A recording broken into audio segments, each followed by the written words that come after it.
नमस्ते सभी को।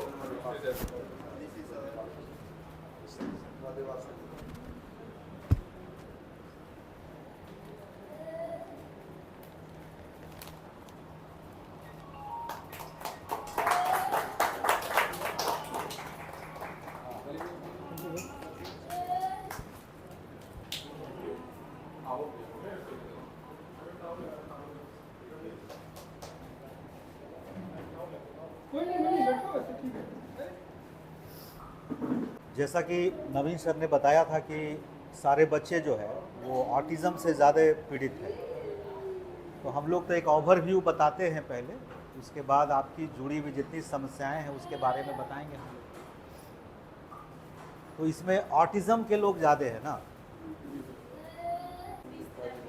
Speech therapy.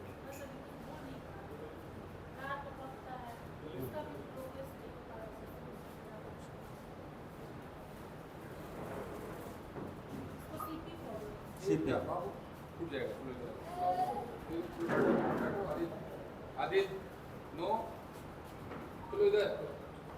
पहले तो आज का जो कार्यशाला है उसका उद्देश्य है दिव्यांग के बारे में चर्चा करना।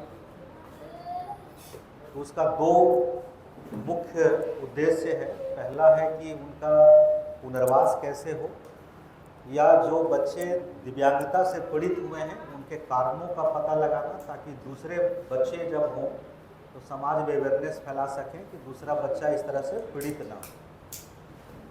तो सबसे पहले जो दिव्यांग बच्चों की पहचान करने की है, उनके कारण जानने की है, तो मोटा मोटी जान लें कि दिव्यांगता के मुख्य कारण ड्यूरिंग प्रेगनेंसी कोई इन्फेक्शन लग जाना, जैसे रूबेला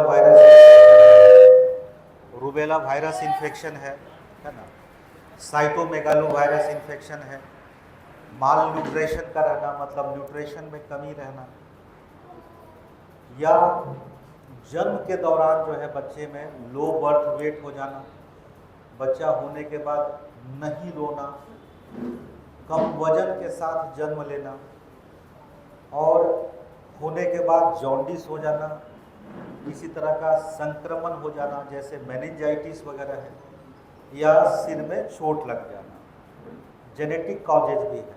तो मुख्यतः यही सब कारण है। अगर बच्चा जन्म के साथ कम वजन के साथ जन्म लो तो कुछ रेड फ्लैग्स होते हैं कि कम वजन के साथ जन्म लिया है या होने के बाद नहीं रोया है, तो वैसे बच्चों को 1 से 3 वर्ष तक हाई सपोर्ट में रखते हैं और उसको ऑब्जर्वेशन में रखते हैं, ताकि वो किसी दिव्यांगता से ना पीड़ित हो। या बच्चा जैसे जन्म, इसको छोड़ ही देते हैं, है ना। बच्चा जैसे, हाँ नहीं आराम से, तो जन्म के साथ जो रेड फ्लैग हो गया, जैसे बच्चा कम वजन के साथ जन्म लिया, नहीं रोया, उसको रेड फ्लैग मानते हैं, उसको ऑब्जर्वेशन में रखना है।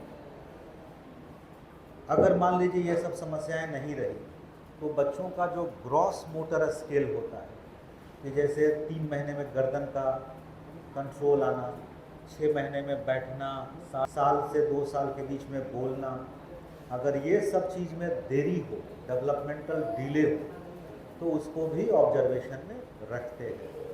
तो ये सब मुख्यतः कारण है।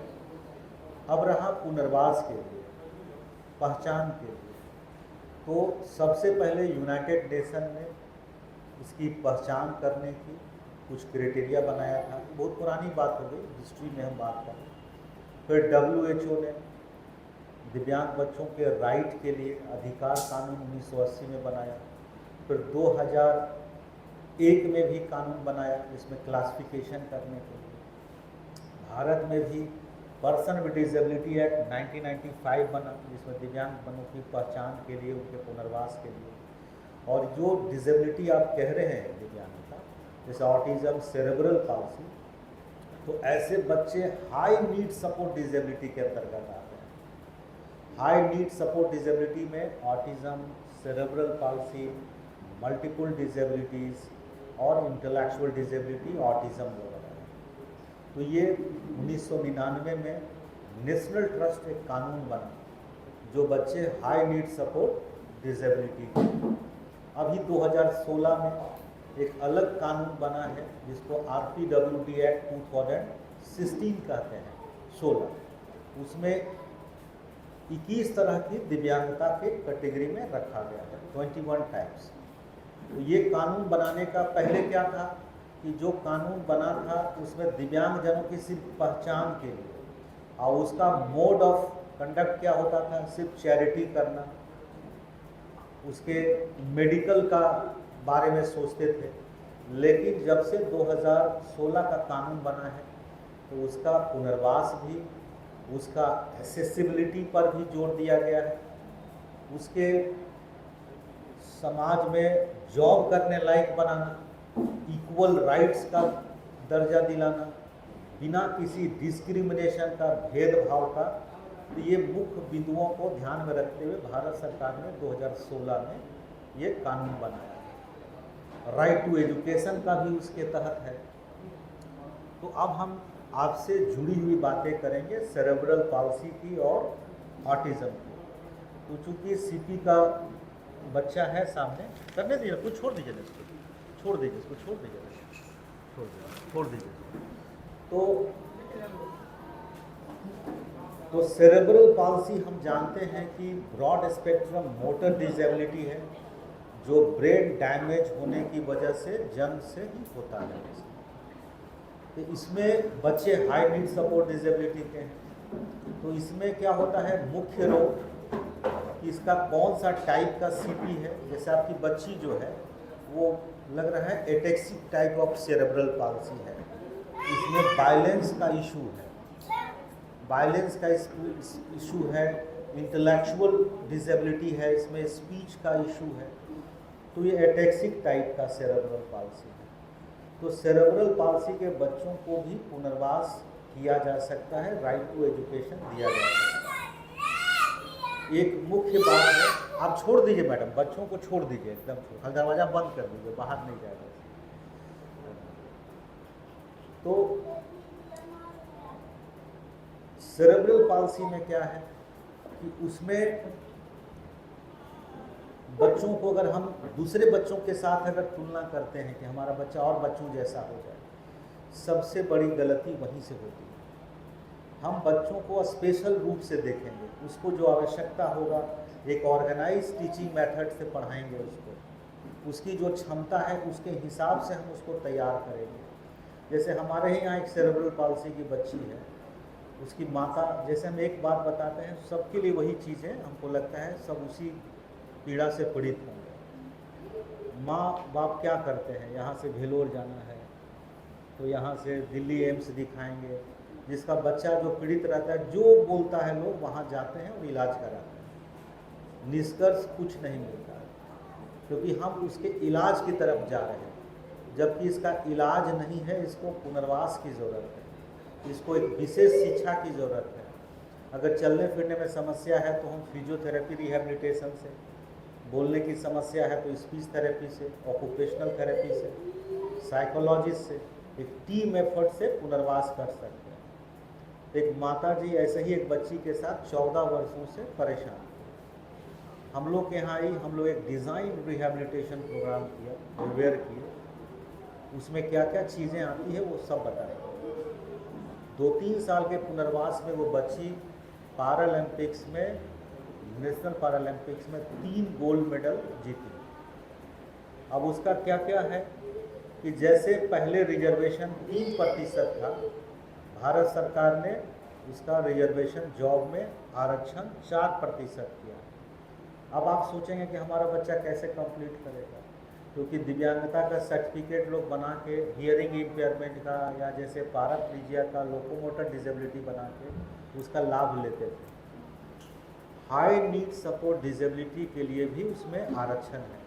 जैसे ऑटिज़म का बच्चा पिछले साल रीम्स में, मतलब पहले जो राजेंद्र मेडिकल कॉलेज था, RMCS था, उसमें 141 स्कोर में MBBS में एडमिशन हुआ है, जहाँ MBBS में एडमिशन 600 में हुआ। तो उनके लिए विशेष रिजर्वेशन है, उस पर से भी स्पोर्ट्स कोटा है। तो हमारा बच्चा जिस हिसाब से है हम उसी के साथ में उसका तुलना करेंगे, उसी ग्रुप में जाएंगे ना। अगर हम आम बच्चों के बीच में जा रहे हैं तब क्या होगा, वहाँ बच्चा मेरा पीछे रहेगा। लेकिन अगर हम विशेष शिक्षा के बच्चों के साथ जाएंगे तो वहाँ बच्चा मेरा अव्वल होगा। तो पहले ये चीज़ करना है। अर्ली फेज में 0 से 6 ईयर्स जो है अर्ली इंटरवेंशन का टाइम होता है, रिकवरी टाइम होता है, मोस्ट क्रूशियल पीरियड। उस समय दवाओं से इसका समय बर्बाद नहीं करना चाहिए। सेरेब्रल पाल्सी में कोई भी दवाओं का रोल नहीं है। अगर उसको इपिलेप्सी के साथ आता है, अगर उसको किसी तरह का सीजर है तो सीजर की दवा देनी होगी, टाइटनिंग है तो एंटी स्पास्टिक ड्रग बैक्लोफेन वगैरह पड़ता है। अदरवाइज दुनिया में इसकी कोई दवा नहीं है, विशेष शिक्षा की जरूरत। ये बातें रही। अब रहा ऑटिज़म से जुड़ा हुआ, वही मोटा मोटी बातें हैं। तो भारत सरकार ने राष्ट्रीय न्यास से 1 लाख रुपया प्रति वर्ष इलाज कराने के लिए निरामया स्कीम के थ्रू मदद करती है। तो 2000 में जब नेशनल ट्रस्ट फंक्शनिंग हुआ तो विशेष बच्चों के लिए एक 12 वीक थेरेपी, हाँ, नेशनल ट्रस्ट बना, निरामया कराए हैं। सीआरसी से हम ही लोग ने पिछले वर्ष शुरू किया है। मैं उसमें पहले सचिव था राष्ट्रीय न्यास में, जो स्नैक होता है, स्टेट नोडल एजेंसी सेंटर। तो हम लोगों ने अवेयरनेस कराया। उसके बाद जो होती है, इसमें जब बनाए हैं तो यूडीआईडी भी सबके पास होगा। दूसरा चीज़ है कि सबको पेंशन मिलना चाहिए, सबकी यूडीआईडी बननी